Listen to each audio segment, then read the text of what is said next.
माननीय, कंसंट्रेशन को लेकर बच्चे बहुत स्ट्रेस्ड रहते हैं। 2 क्वेश्चंस हम ले रहे हैं। कनिष्का वत्स नोएडा से हैं, जो क्लास 10th में पढ़ती हैं और आपसे कुछ पूछना चाहती हैं। Kanishka. Good afternoon, sir. My name is Kanishka Vats. I am student of class 10th from DV Public School, NTPC Dadri, Noida.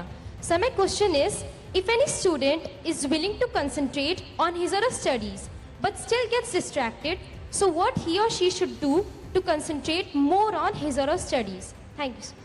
अगर पढ़ाई से ध्यान कहीं और बढ़ता है तो पढ़ाई में कंसंट्रेट करने के लिए क्या करना चाहिए? कंसंट्रेशन से ही संबंधित सवाल है प्रणव व्यास का, जो कि BHU से हैं। आइए सुनते हैं। Hello sir, thank you for this great opportunity. This is Pranav Vyas from IIT BHU, Varanasi. I would like to know your experiences on what should one do when we feel overwhelmed and disoriented in whatever we're doing, may it be academics or some passion that we're pursuing, in general life. कोई अभिभूत या disoriented महसूस कर रहा हो तब क्या करना चाहिए?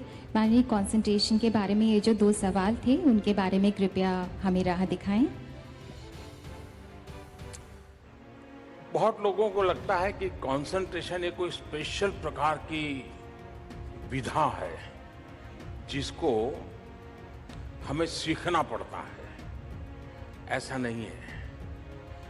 आप में से हर व्यक्ति दिन में कोई न कोई काम ऐसा करता है जो बड़े ध्यान से करता है। अगर आप खुद अपने आप को ऑब्जर्व करोगे तो आपको पता चलेगा कि वो काम मैं जब कर रहा था, कोई गाना सुन रहा था, एक एक शब्द ध्यान था। जब शब्द सुन रहा था तो उसका वीडियो देखा था तो वो चित्र भी मुझे याद आता था। मैं उस गाने के आगे पीछे क्या था वो भी मुझे याद आता था। यानी एकदम से आपका कंसंट्रेशन था, ये आपने अनुभव किया होगा।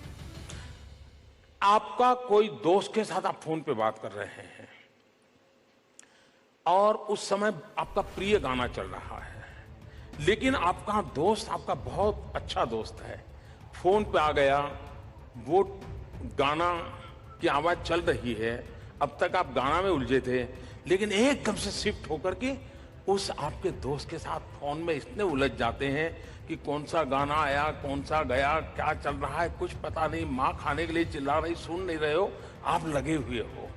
मतलब कंसंट्रेशन है कि नहीं? इसका मतलब ये कि जो कोई कहते हैं कि कंसंट्रेशन के लिए कोई एक्स्ट्रा एक्टिविटी जरूरी है, इसके बजाय आप अपने आप का एनालिसिस कीजिए। वो कौन सी बातें हैं जिसमें आप ध्यान केंद्रित कर रहे हैं, ध्यान से कर रहे हैं, मन से कर रहे हैं, पूरी तरह उसमें लग जाते हैं और वो उसके डिटेल में जाएगा। ऐसा क्यों करते हैं आप?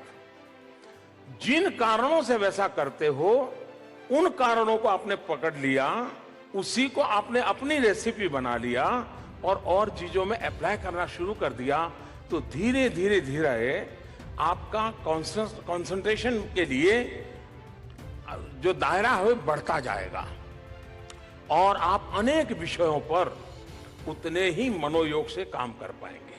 और एक तो खुद को जांचना, परखना, और ये बिल्कुल मन में से मत निकाल दीजिए कि कोई आपको कह देता है। आप